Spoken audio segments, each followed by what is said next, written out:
বন্ধুরা আপনারা জানলে অবাক হবেন এই পৃথিবীর মধ্যে এমন একটি দেশ আছে যেখানে একে অপরের স্ত্রী অদল বদল করতে পারে। হ্যাঁ, আপনি চাইলেই অন্যের স্ত্রীর সঙ্গে সময় কাটাতে পারবেন, তাতে করে সেই স্ত্রীর স্বামী আপনার সঙ্গে কিছুই করতে পারবে না। আর এই প্রসেসটা একটা নিয়ম মেনে করতে হবে। কি শুনেই অবাক লাগছে তাই না? এছাড়াও এই দেশের 18% জায়গা জুড়ে মানুষ বসবাস করছে আর বাকি 82% জায়গা একেবারে ফাঁকা পড়ে রয়েছে। শুধু তাই নয়, এই দেশের মহিলারা পুরুষের প্রতি খুবই অ্যাট্রাকটিভ হয়ে পড়ে আর তারা নিজেদের ইচ্ছায় সেই পুরুষের সঙ্গে কিছুদিন যাবত থাকতে পারে। এই দেশের পরম্পরা এটাই যে তারা চাইলেই দুই পরিবারের স্ত্রীকে অদল বদল করতে পারে। এই সমস্ত কথা শুনে হয়তো আপনাদের চোখ কপালে উঠে যাওয়ার মতো পরিস্থিতি, কিন্তু এটাই সত্যি। এর ভিতরে আরো কিছু গোপন তথ্য রয়েছে যেটা জানার জন্য আজকের ভিডিওটি সম্পূর্ণ শেষ পর্যন্ত দেখতে থাকুন। তাহলে বেশি দেরি না করে চলুন শুরু করা যাক। বন্ধুরা, এই দেশ গোটা পৃথিবী জুড়ে বিখ্যাত রয়েছে। এখানকার জায়গা খুবই সুন্দর, তাই জন্য নানান দেশ থেকে এখানে অনেক মানুষ ঘুরতে আসে। সব থেকে বড় কথা হলো গোটা বিশ্বের মানুষ এই দেশকে আরো বেশি করে মনে রেখেছে এই কারণে যে এই দেশ ক্রিকেট জগতে বিরাট বড় নাম তৈরি করেছে। বন্ধুরা, আমি বলতে চাইছি অস্ট্রেলিয়া দেশের কথা। এই অস্ট্রেলিয়া শুধু দেশ নয়, এটি একটি মহাদেশ। আপনারা গুগলে সার্চ করে দেখতে পারবেন পৃথিবীর 7টি মহাদেশের মধ্যে অস্ট্রেলিয়ার নাম রয়েছে। আর যারা একবার অস্ট্রেলিয়া দেশে গেছে তারা এটা ভালোভাবেই জানে। এখানকার প্রাকৃতিক সৌন্দর্য ভীষণ মাত্রায় ছড়িয়ে রয়েছে। শুধু তাই নয়, এই দেশের একটি পরিবার থেকে অন্য পরিবারের মধ্যে স্ত্রী অদল বদল কোনো অন্যায় কাজ নয়, বরং এটা অস্ট্রেলিয়া মহাদেশের এক ধরনের পরম্পরা। আপনাদের জানার উদ্দেশ্যে বলে রাখি, শুধুমাত্র সম্পর্ক স্থাপনের জন্য স্ত্রী অদল বদল করা হয় না, বরং সেই সমস্ত বউদেরকে অদল বদল করা হয় যারা খুবই দণ্ডায়মান অর্থাৎ শক্ত হাতে বাচ্চাদেরকে শাসন করতে পারে।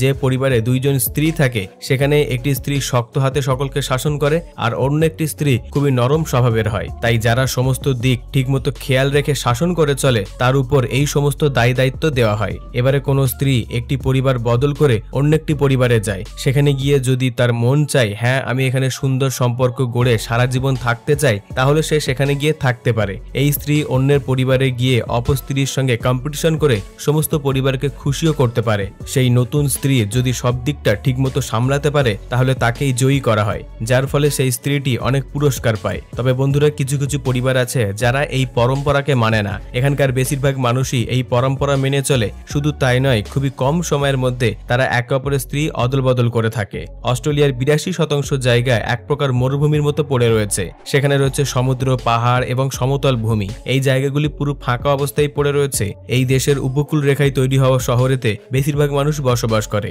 এই অস্ট্রেলিয়ার 3টি শহরের মধ্যে সব থেকে বেশি মানুষ বসবাস করে। সেই 3টি শহরের নাম হলো সিডনি, ব্রিসবেন, মেলবোর্ন। এই শহরগুলিতে প্রায় 80% মানুষ বসবাস করে। অস্ট্রেলিয়ার রাজধানীর নাম হলো ক্যানবেরা। অস্ট্রেলিয়ার মধ্যে এই শহরটিকে সব থেকে বেশি আধুনিক শহর মানা হয়। এই শহরের মধ্যে এতটাই সৌন্দর্য ছড়িয়ে রয়েছে, এখানে না গেলে সেটা আপনারা বুঝতে পারবেন না। অস্ট্রেলিয়ার এই ক্যানবেরা শহর বিশ্বের সুন্দর শহরের উপাধি লাভ করে বিশ্ববিখ্যাত হয়েছে। তবে বিশ্ববিখ্যাত শহরগুলির সঙ্গে পাল্লা দেয় এই ক্যানবেরা শহর। অস্ট্রেলিয়া মহাদেশ পৃথিবীর 7টি মহাদেশের মধ্যে 6ষ্ঠতম মহাদেশ, কিন্তু এই মহাদেশটিকে 1851 সালের আগে কেউই চিনত না। এই মহাদেশটি ইতিহাসের ধ্বংসস্তূপে চাপা পড়েছিল, কিন্তু 1606 সালে উইলিয়াম নামক এক ব্যবসায়ী অস্ট্রেলিয়া মহাদেশকে প্রদক্ষিণ করে দেখে।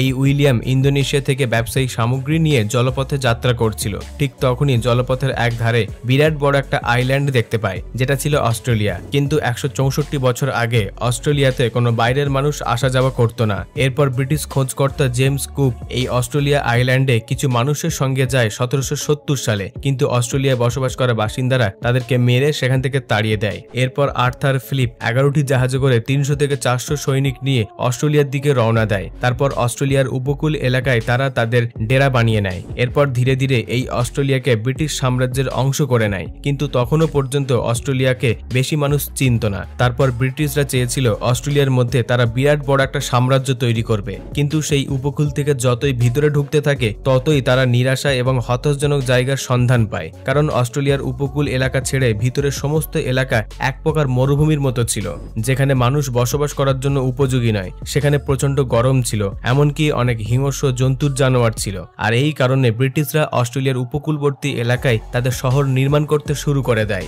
এরপর প্রায় 73 বছর পর অস্ট্রেলিয়ার সিডনি শহর থেকে প্রায় 200 কিলোমিটার দূরে একটি শুনশান এলাকায় যখন সোনার খাদান পাওয়া যায়, তখন গোটা বিশ্বে অস্ট্রেলিয়ার নাম ছড়িয়ে পড়ে। এরপর ব্রিটিশরা এই অস্ট্রেলিয়া থেকে সেই সোনা তাদের সাম্রাজ্যে নিয়ে যেতে থাকে। বন্ধুরা, আপনারা জানলে অবাক হবেন, প্রায় 40% সোনা অস্ট্রেলিয়ার এই জায়গা থেকে খুঁজে খুঁজে বের করা হয়েছে। এই সোনা পাওয়ার পর ইউরোপের কয়েকটা দেশ থেকে অনেক মানুষ আসা যাওয়া শুরু করে। শুধু তাই নয়, আমেরিকার মানুষরাও অস্ট্রেলিয়াতে থাকার জন্য আসে, যার ফলে এই রকম ভাবেই গত 20 বছর ধরে অস্ট্রেলিয়ার জনসংখ্যা 4 লক্ষ থেকে 17 লাখে পৌঁছে যায়। কিন্তু এই সময় অস্ট্রেলিয়াতে কোনো কালো মানুষের এন্ট্রি ছিল না। এরপর ধীরে ধীরে সময় পরিবর্তন হতে থাকে। তারপর 1967 সাল থেকে মানুষের শরীরের রং দেখে আর বিচার করা হতো না, বরং সেই মানুষটি কতটা ট্যালেন্টেড সেই সমস্ত কিছু দেখে অস্ট্রেলিয়াতে সকল মানুষের প্রবেশ আনাগোনা চালু হয়ে যায়। এরপর ধীরে ধীরে নানান দেশ থেকে নানান জায়গা থেকে বহু মানুষের আসা যাওয়া চালু হয়ে যায় এই অস্ট্রেলিয়াতে, যার ফলে বর্তমানে এখানে বহু জাতির মানুষের বসবাস রয়েছে।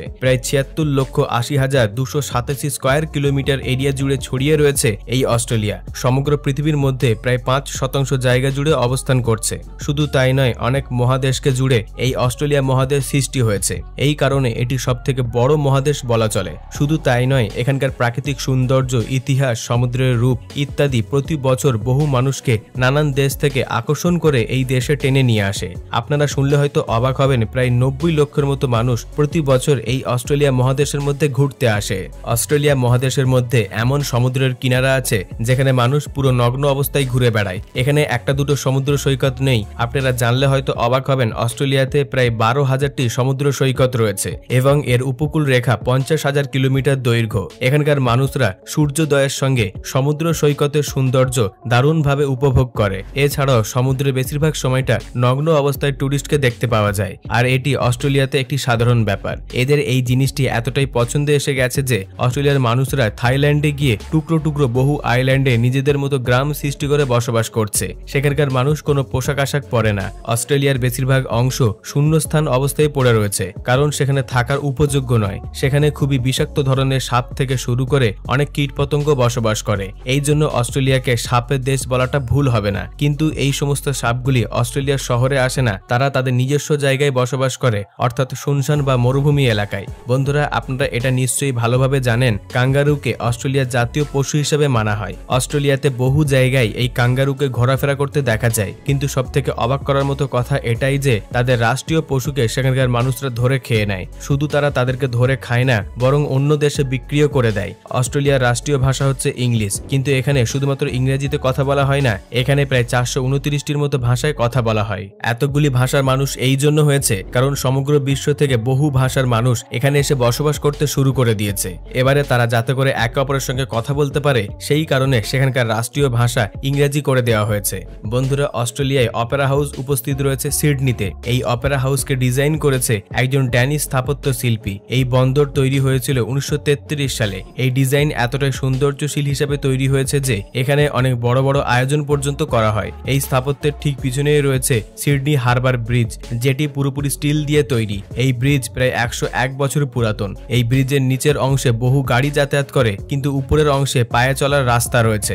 এই কারণে সেখানকার মানুষ এই ব্রিজের উপর পায়ে হেঁটে গিয়ে সেখানকার সিডনি শহরকে উপভোগ করে থাকে। এই শহরে আপনারা একটি চিড়িয়াখানাও দেখতে পেয়ে যাবেন, যার নাম দ্য রং জু। এই চিড়িয়াখানার মধ্যে শুধু ক্যাঙ্গারু নয়, বরং জিরাফ, উদবিলাও, সিল, আলাদা আলাদা ধরনের পাখি, ভাল্লুক, হাতি, গরিলা ইত্যাদি পশু পাখি দেখতে পাওয়া যায়। এছাড়াও এই চিড়িয়াখানার মধ্যে এমন এমন অনেক অজানা পাখি বসবাস করে যেগুলির নাম আজ পর্যন্ত কেউ জানেনি, কিন্তু সেগুলি দেখতে খুবই সুন্দর। অন্যান্য দেশের চিড়িয়াখানার কর্মচারীদের প্রত্যেক মাসে মাসে স্যালারি দেওয়া হয়, কিন্তু অস্ট্রেলিয়ার চিড়িয়াখানার কর্মচারীদের প্রত্যেক সপ্তাহে মাইনে দেওয়া হয়। ঠিক একই রকম ভাবে তারা যদি কোনো ঘর ভাড়া নিয়ে থাকে, তাহলে সেই ঘর ভাড়ার টাকা প্রত্যেক সপ্তাহে দিতে হয়। এখানকার এক একটি মানুষ প্রত্যেক সপ্তাহে প্রায় $2,000 ইনকাম করে নেয়। আর এখানকার মানুষদের সপ্তাহে মাত্র 38 ঘন্টা করে কাজ করতে হয়, অর্থাৎ একদিনে তারা মাত্র 5.5 ঘন্টা কাজ করে। অস্ট্রেলিয়ার কারেন্সিকে অস্ট্রেলিয়ান কারেন্সি বলা হয়। তবে মানুষের মধ্যে সবথেকে বড় ভুল ধারণা রয়েছে অস্ট্রেলিয়ার পতাকা নিয়ে, কারণ প্রায় অনেকটা একই রকমের দেখতে অস্ট্রেলিয়া এবং নিউজিল্যান্ডের পতাকা। অস্ট্রেলিয়ার সঙ্গে নিউজিল্যান্ডের পতাকার অনেক মিল রয়েছে, কিন্তু ভালো করে লক্ষ্য করে দেখা গেলে দেখতে পাবেন অস্ট্রেলিয়ার পতাকাতে 6টি তারা রয়েছে, যেগুলি একেবারে সাদা, কিন্তু অন্যদিকে নিউজিল্যান্ডের পতাকাতে 4টি তারা রয়েছে, আর সেই তারাগুলোর মাঝে লাল দাগ রয়েছে। বন্ধুরা, অস্ট্রেলিয়া সম্পর্কে এই তথ্যপূর্ণ এপিসোড এখান পর্যন্ত। আজকের এপিসোডটি কেমন লেগেছে নিচে কমেন্টে জানাবেন, আর এই তথ্যপূর্ণ ভিডিওটিকে লাইক দিয়ে সকলের সঙ্গে শেয়ার করে দেবেন। আপনাদের মধ্যে যদি কেউ নতুন দর্শক হয়ে থাকেন, তাহলে অদ্ভুত নলেজ চ্যানেলটিকে সাবস্ক্রাইব করে পাশে রাখা বেল আইকনটিতে ক্লিক করে অলে সেট করে নেবেন। সর্বশেষে থ্যাঙ্কস ফর ওয়াচিং।